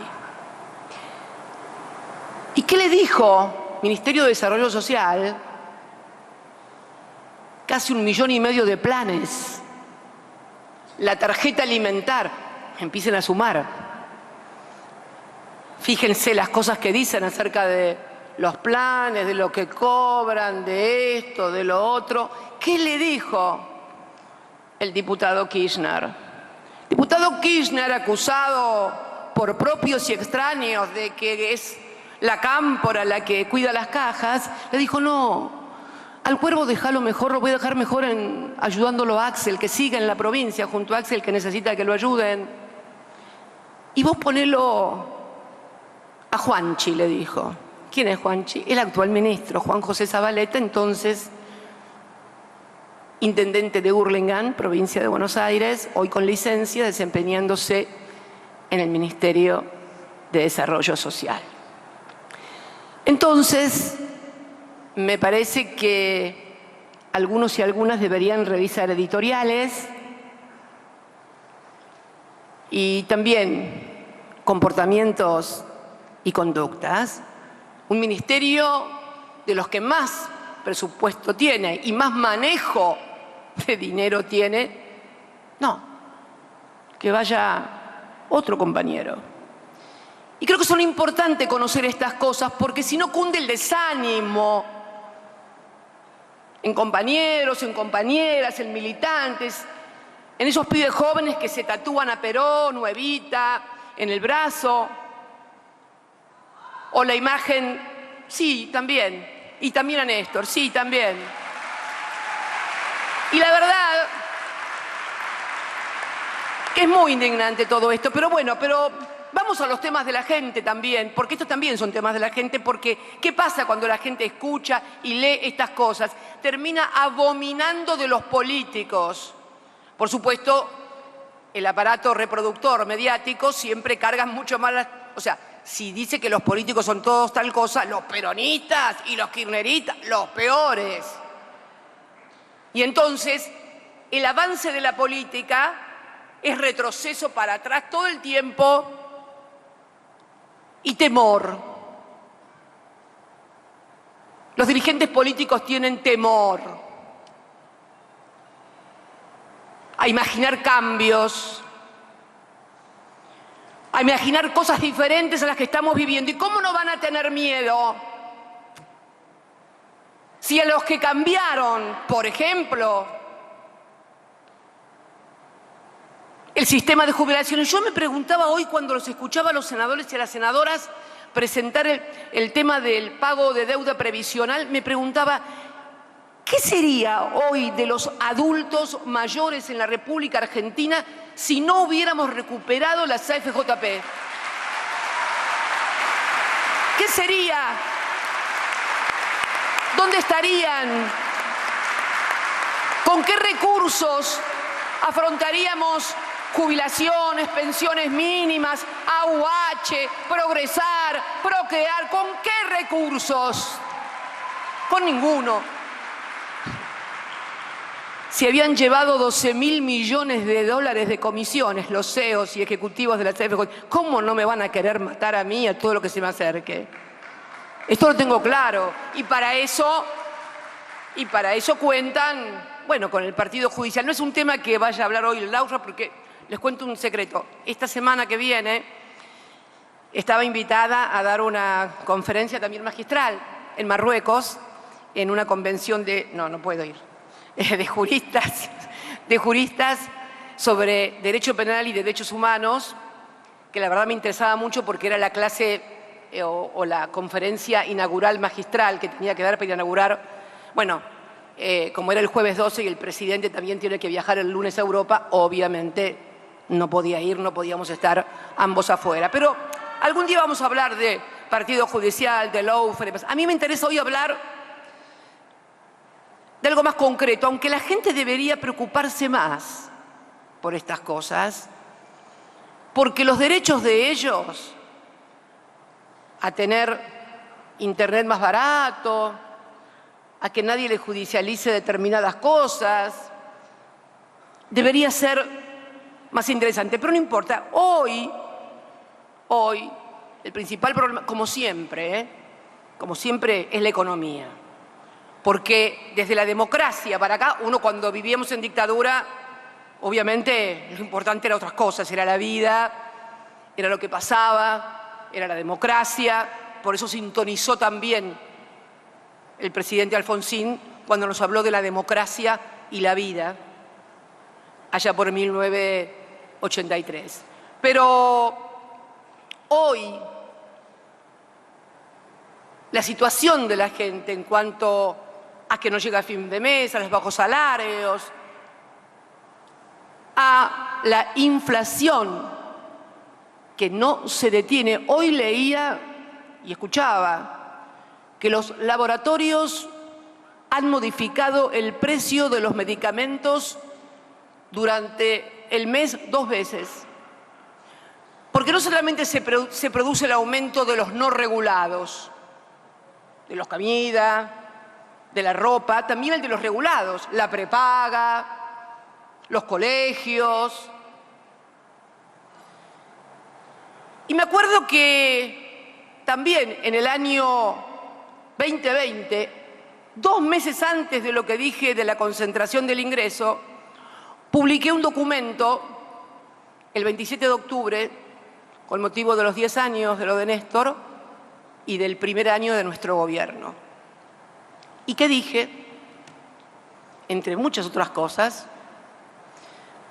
hablé del principal problema que tiene la Argentina y que es la economía bimonetaria. ¿Qué es la economía bimonetaria? Muy simple. La importancia del dólar en forma total y absoluta en la formación de precios. Con lo que ya sabemos, si sube, sube todo. Cuando baja, no baja nada. Vieja historia de la República Argentina. Y sostuve de la necesidad en ese momento de abordar a un acuerdo todas las fuerzas políticas argentinas acerca de cómo resolver el problema de la economía bimonetaria, porque así como Marcelo Diaman hablaba del problema que había con la sustitución de importaciones, donde la industria demandaba los dólares que el campo ingresaba a partir de sus exportaciones, siempre se producía en la Argentina, ante el crecimiento, un cuello de botella porque se demandaban más dólares de los que podían ingresar y entonces, y es cierto, la economía bimonetaria es la demanda de dólares que además ya no es solamente para importación, sino que la gente busca el dólar y quiere ahorrar en dólar. Y no es una cuestión ni de izquierda ni de derecha, ni de clase social. Desde una persona humilde, una mujer que trabaja en una casa de familia, por ahí ve cómo puede comprar el cupo de los $200 y puede... Miren, yo les cuento cuando era presidenta y que surgió lo que la prensa bautizó con el nombre de cepo, se podían comprar $2.500, ¿se acuerdan, no? 2.500. Hoy son 200, que lo tuvieron que poner luego del que pasó lo del Fondo Monetario por imposición también. Obviamente había que cuidar las reservas, cuidar los dólares. Y fíjense ustedes que esto ya no es un problema únicamente de importadores que necesitan dólares. Hoy tenemos como moneda de ahorro el dólar y como el precio de inmuebles, de casas, de departamentos. Es un tema grave que exige acuerdos, pero exige también gestión para monitorear esto, porque también uno observa que en estos 2020 y 2021 ha habido un inmenso salto en las exportaciones, por cantidad y por precio. Por cantidad y por precio. Tuvimos superávit que no tuve yo en 2 años jamás. Casi 30.000 millones de dólares de superávit comercial. Y sin embargo tenemos problemas de reservas en el Banco Central. Entonces, ¿qué pasa con la administración monetaria y cambiaria? Y al mismo tiempo, cuando uno mira por dónde salieron los dólares, salieron, por ejemplo, muchos para pagar la deuda privada de capital e intereses de grandes firmas. ¿Ustedes piensan que cuando uno va al exterior y pide 500 millones de dólares o 1.000 millones de dólares, solamente se fijan en lo que tiene en la Argentina? Yo estoy segura que deben mirar a algún otro lado donde también tienen fuera del país. Y entonces, me parece que habría que ver, porque la escasez de dólares, esta es la verdadera causa de la disparada de los precios.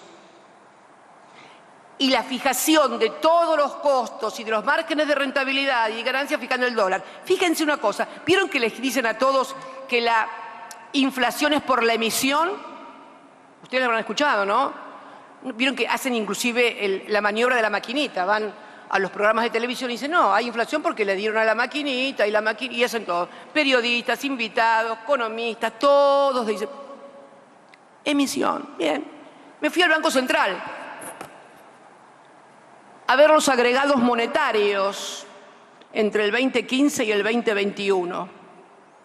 Base monetaria y circulante en poder del público del 2015. Yo no sé si se ve acá. ¿Se ve? ¿Se ve? Bueno. ¿Ahí lo toma? Ahí lo está tomando. Qué bien. Bueno, ¿tienen placa? ¿Yo puedo mirarlo entonces así? Sí, mira. Lo que es la tecnología. Agregados monetarios 2015 comparados con el PIB. Comparados contra el PIB, o sea, el Producto Bruto Interno. Ahí me acordé cuando hablé del PIB, me acordé de Simón Kushner. ¿Saben qué fue Simón Kushner? Simón Kushner fue el premio Nobel de Economía del año 1971 por su teoría sobre el crecimiento económico de los países desarrollados. Él fue el que inventó el PIB. Acuérdense siempre. ¿Vieron que dicen el PIB? Bueno, el PIB lo inventó este señor que resultó ser premio Nobel de Economía. Simón Kushner. ¿Saben qué decía Simón Kushner respecto de la teoría? Y fue el que teorizó acerca del crecimiento y el desarrollo de las economías desarrolladas, de los países desarrollados. Bien, ¿saben qué decía este señor? Bueno, él decía que había, en materia de crecimiento y desarrollo económico, había 4 categorías de países. 4, dijo. 1, los países desarrollados. Otro, los países subdesarrollados. Y después venían Japón y la Argentina. 1971, premio Nobel. Yo digo siempre que nuestro país es ese extraño lugar donde mueren todas las teorías acá. Y donde uno puede ser la teoría más elaborada, la más exitosa en Japón, viene acá. Es algo que deberíamos revisar también, ¿no? Y pensar, en lugar de andar con el dedito los peronistas, esos discursos vetustos, antiguos, mediocres, simples. Se niegan a discutir la realidad. Bien, vamos. Entonces, vamos a la base monetaria. Fíjense, no está ahí. Fíjense, en el 2015 base monetaria, o sea, nuestro último año de gobierno, 8,5 de base monetaria. 2016, 7,9. 2017, 8. Fíjense que vuelve a subir, año electoral, donde Cambiemos gana las elecciones. Bien. 2018 baja 7,7, 2019 6,4, 7,9 en el 2020 y vuelve a tener en la serie la más baja base monetaria del 2015 a la fecha en el 2021. Bien. Segundo, circulante en poder del público, o sea, ustedes. La plata en el bolsillo, en la cartera, no sé dónde la guardan. 2015, 5,9. 2016, 5,2. 2017, 5,3. Ganan las elecciones. 2018, pum, 4,5. 2019, pum, 3,5. 2020, 4,7. Y 2021, de vuelta, 3,9. La serie igual a la del 19, cuando ganamos las elecciones y Macri las perdió. ¿Qué les dicen estas cosas? ¿En serio? ¿Que es por la emisión monetaria? ¿Saben por qué mienten y engañan? Les voy a explicar. Porque la gente repite, es porque le han dado la maquinita, entonces tiene la idea de que muchos billetes y mucha plata causan la inflación. El segundo paso de esa estrategia comunicacional, es decir, los aumentos de salarios, los aumentos de las jubilaciones, los aumentos de los aguachios, son inflacionarios. No hay que aumentar salarios. Esto es manejar sentido común en las sociedades y esto lo hace el poder. Mientras los argentinos y las argentinas seguimos mirando televisión y viendo que dice tal o cual dirigente político, cualquiera sea su orientación. Se trata entonces de debatir estas cosas. Y cuando hablamos de debatir también, como decía yo, allá por el 2020, como dije en el mismo año sobre la economía bimonetaria, la inflación inercial, que es necesario abordar esto. También, y voy a cometer la última infidencia de la noche y punto, no hablo más ninguna infidencia. Para los que dicen que disputa poder, impone y quiere que vaya fulano, mengano, sultano. Allá por noviembre del 19, después de las elecciones, donde yo ya sabía quiénes iban a ser los ministros, las ministras, sabía quién iba a ser el ministro de Desarrollo Productivo. Había escrito un libro contra nosotros, imagínate. Mira si yo voy a andar enojándome por tal o cual cosa, o sea, habría escrito un libro contra nosotros. Pero bueno, el presidente confiaba en él, vaya. Y le dije a Alberto, lo recuerdo como si fuera hoy, le digo, ojo porque en la administración del comercio, tanto exterior como interior, que es muy importante, ahí son las importaciones, ahí son las sobrefacturaciones, ahí son los adelantos de importaciones y apropiación de dólares y después escasez de dólares. No es moco de pavo esto, en serio. Entonces le digo, mira, va a venir puja distributiva porque va a venir puja distributiva. Todos los sectores, salvo algunos, han perdido. Todas las alimenticias perdieron con el macrismo. Todas las de alimentos, Arcor, Molinos, la Anónima, etcétera, todos habían perdido. Va a venir puja distributiva. Y esta gente, o sea, el neoliberalismo que había llegado con Macri, habían desmontado nuestra Secretaría de Comercio Interior. ¿Qué es la Secretaría de Comercio Interior que teníamos?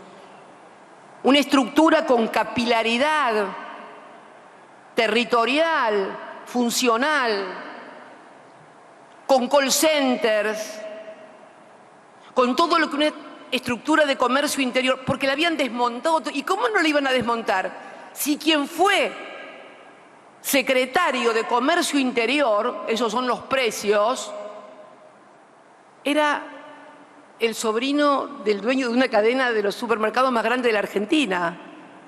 ¿A quién iba a cuidar? ¿A quién iba a controlar? A nadie. Desmontaron todo. Era necesario. Y le digo, mira, y le recomendé a un joven economista que no es el que está actualmente de secretario de Comercio Interior, por favor que conste, que fuera a verlo al ministro para explicarle el proyecto que él tenía de Secretaría de Comercio, cómo había que armarla para lo que se iba a venir.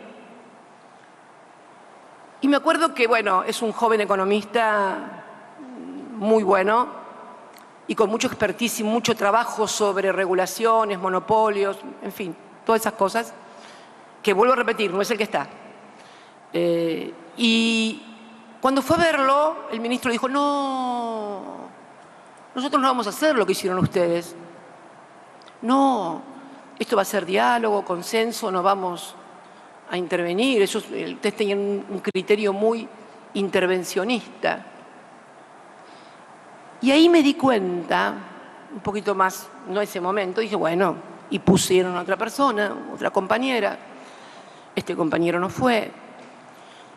Y un poquito más tarde me di cuenta que, claro, cuando por ahí, no todos, pero algunos tal vez cuando decían que volvíamos mejores, pensaron que había que hacer exactamente todo lo contrario a lo que habíamos hecho nosotros, porque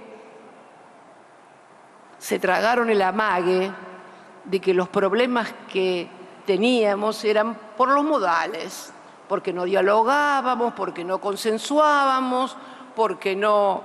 Pero uno tiene que saber debatir y saber los intereses que tiene enfrente. Y no hay que enojarse. Miren, yo me acuerdo de quien fue nuestro secretario de Comercio Interior último, que fue el que diseñó toda la política de precios cuidados y que además logramos, ustedes se acuerdan que tuvimos una devaluación en enero del 14 y la inflación ese año se nos fue a 38, pero al año siguiente la bajamos a 24 a 25, una tarea de Axel y de Augusto Costa muy buena. Pero no, si no es para que los aplaudan, es simplemente para saber. Y la primera hija de la única creo que tiene Augusto, ¿saben cómo se llama? Amanda. ¿Saben por qué? Por la yerba. Porque eran tan las discusiones que teníamos. Ustedes saben que la yerba es un ponderador muy fuerte en el esquema, en la estructura de precios, de índice de precios del consumidor. Es muy fuerte, pondera muy alto, igual que la carne, el pan, la harina, la leche, etc. Y bueno, pero bueno, fíjense ustedes que no lo hacía ni de rencoroso, ni de malo, ni quedó malquistado. No, simplemente hay que saber los intereses que uno representa y defenderlos. Me parece que esta es la clave y me parece que esta discusión que tienen que tener todos los argentinos, todos los partidos políticos argentinos, porque todos se van a tropezar con el esquema de la economía bimonetaria, pero ahora mucho más. Porque ahora tenemos una deuda con el Fondo Monetario Internacional que no teníamos y tenemos condicionamientos también por parte del Fondo. El Fondo está exigiendo siempre devaluación permanente por arriba del índice de precios al consumidor y la tasa de interés por arriba de eso. Miren, eso no va a dar crecimiento ni baja de la inflación. Si el diagnóstico es que la inflación y los costos en este país es por el dólar, la devaluación permanente lo único que hace es incrementar y mantener inercial la inflación. Por estas cosas discutimos, debatimos y nos oponemos a determinadas cosas, ni por cuestiones de poder, ni por cuestiones de caja, ni porque me miró mal o no me invitó a comer. No, estas son las cosas que tenemos que debatir. Y me parece que me debía, en este momento tan particular, porque la gente está muy mal, por eso lo único que le pido es que nadie se haga de este Estado, sea el Poder Judicial, o el Poder Legislativo, o el Poder Ejecutivo, por favor que nadie se haga la víctima, que acá la única víctima son los que no llegan a fin de mes, no tienen laburo, no tienen para darle de comer a los hijos y lo tienen que llevar a un colegio de vuelta para que le den un plato de sopa o de carne. Esos son las víctimas. Y por eso tenemos la obligación de debatir y discutir, no la boleta única. ¿Cómo hacemos para devolverle a la gente la esperanza y los anhelos? Porque esta es mi mayor preocupación y también mi mayor sensación de amargura, la confianza que nos depositaron, los anhelos, las esperanzas y la verdad que creo que no le estamos haciendo honor a tanta confianza, tanto amor y tanta esperanza que depositaron. Muchas gracias a todos y a todas. Muchas gracias.